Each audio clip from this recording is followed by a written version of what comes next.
چنانچہ یہی وجہ ہے کہ ہمارے اکابر نے جب یہ محسوس کیا کہ اب ہم ایک قابل حکمران کے ماتحت آ گئے ہیں، لیکن وہ حکمران ہماری آزادیوں کو سلب کر رہا ہے، ہمارے ویلیوز کو، ہماری اخلاقی روایات کو، ہماری معاشرتی روایات کو، ہمارے معاشی قوانین کو، ہمارے دینی احکامات کو پامال کر رہا ہے، روند رہا ہے۔ چنانچہ اس وقت ہمارے اکابر نے فتویٰ دے دیا کہ اب ہم پر جہاد فرض ہے۔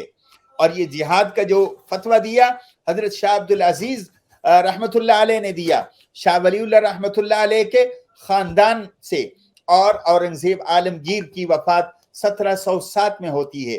اس کے بعد جب انگریز آگے بڑھنا شروع کرتے ہیں اور اس حد تک آگے بڑھ جاتے ہیں کہ 1803 میں شاہ عالم جو بادشاہ تھا، مغل حکمران تھا، اس کے دور میں اختیارات کمپنی اپنے ہاتھ میں لے لیتی ہے۔ اس وقت فتویٰ آتا ہے شاہ عبدالعزیز رحمت اللہ علیہ کی طرف سے جہاد کا۔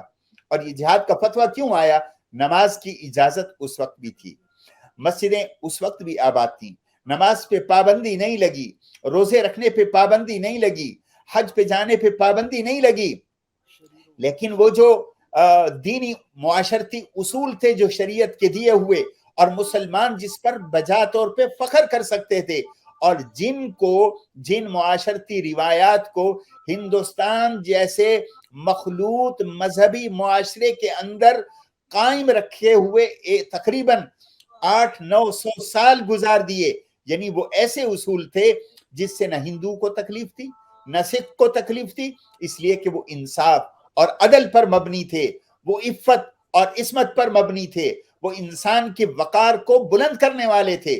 چنانچہ جب ان پر قدغن آنے لگی، جب اس پر حملہ ہوا، تو اس وقت شاہ عبدالعزیز رحمت اللہ علیہ نے ان کے خلاف فتویٰ دے دیا، اور پھر یہ فتویٰ اس کے خلاف گویا اعلان تھا کہ اب آپ ہمیں اس طرح غلام بنانے کی جو سوچ رکھتے ہیں، ایک مسلمان اس کو قبول نہیں کر سکتا۔ اور پھر اس کے بعد ایک سلسلہ شروع ہوتا ہے۔ 1757 میں نواب سراج الدولہ پلاسی کی جنگ لڑتے ہوئے وہ شکست کھاتا ہے، اور شکست کیوں کھاتا ہے؟ جس کو علامہ اقبال نے بھی کہا تھا، جعفر از بنگال و صادق از دکن، ننگ آدم ننگ دین ننگ وطن۔ چنانچہ اپنوں کی بے وفائی اور سازشوں کے نتیجے میں مسلمانوں کو اور اہل وطن کو، جس میں مسلمان غیر مسلمان دونوں شریک تھے اس جنگ کے اندر، اور ان کو شکست ہوئی۔ انگریز 1757 میں ایک طاقتور حاکم کی حیثیت سے ہندوستان کے اس علاقے پر وہ قابض ہوتے ہیں، اور اس کے بعد 1799 میں ایک اور دیوار جو ان کے سامنے تھی وہ گر گئی، اور یہ دیوار تھی سلطان ٹیپو شہید کی۔ یہ بھی شہادت پاتے ہیں 1799 میں، اور اس کے بعد 803 میں پھر دہلی کا جو مغل حکمرانی کا ایک مرکز تھا، اب وہ بھی انگریز کے ہاتھ میں جب چلا جاتا ہے تو پھر صورتحال یہ بن جاتی ہے، پھر سلوگن یہ دیا جاتا ہے، دیکھو کتنا اٹریکٹیو سلوگن دیا گیا۔ کیا دیا گیا؟ خلق خدا کی، ملک بادشاہ سلامت کا، اور حکم کمپنی بہادر کا۔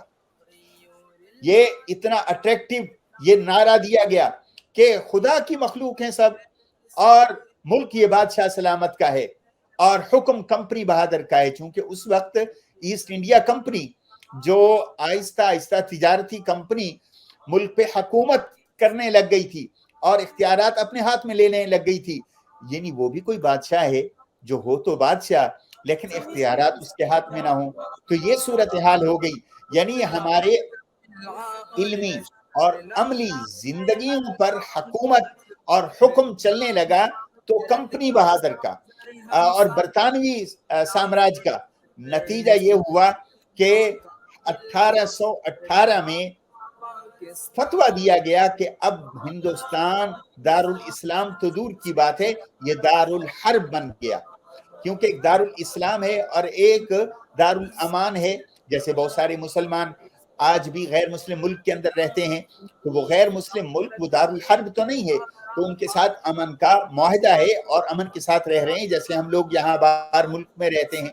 لیکن مسلمانوں کو جب ٹارگٹ کیا گیا، اب دیکھیے 1757 سے تحریک شروع ہوتی ہے. ویسے تو قائد اعظم محمد علی جناح صاحب نے کہا تھا کہ پاکستان اسی وقت بن گیا جب پہلا مسلمان ہندوستان میں داخل ہوا، لیکن ہم یہ تاریخ دیکھتے ہیں اور اس کا تسلسل دیکھتے ہیں، اور پھر تحریک احمد شہید اور سید احمد شہید رحمۃ اللہ علیہ اور شاہ اسماعیل شہید رحمۃ اللہ علیہ کی جو تحریک چلتی ہے، اور پھر 1831 میں وہ شہادت پاتے ہیں، اور یہ سلسلہ چلتے چلتے 1857 تک پہنچتا ہے.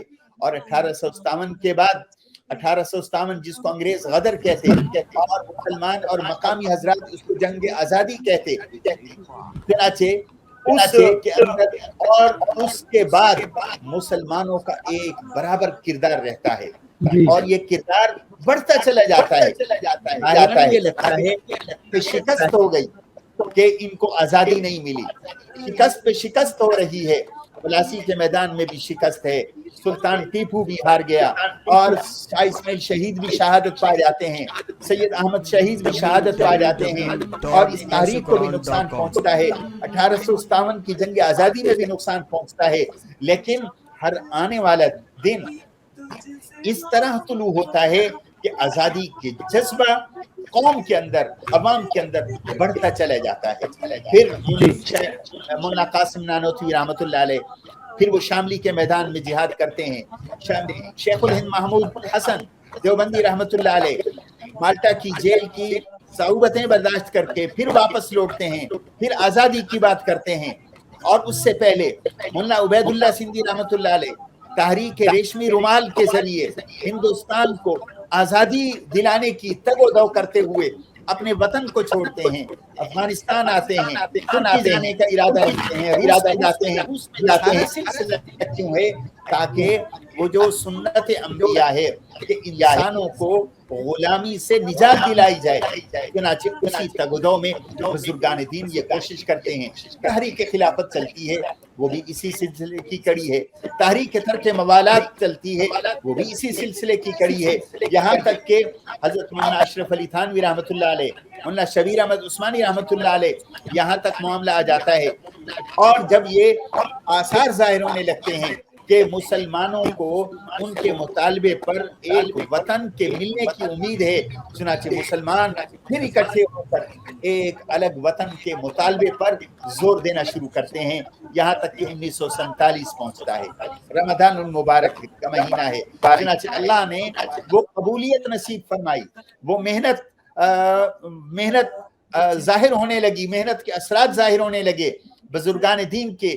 چنانچہ علامہ اقبال نے جس چیز کا خواب دیکھا، حضرت تھانوی نے جس چیز کا خواب دیکھا، اور جس کے لیے اپنے متوسلین کو اور مریدین کو اور اپنے شاگردوں کو جس کام پہ لگایا، چنانچہ وہ سلسلہ پھر چلتے چلتے اس نہج تک پہنچا کہ مسلمانوں کو اللہ نے پاکستان جیسا ملک نصیب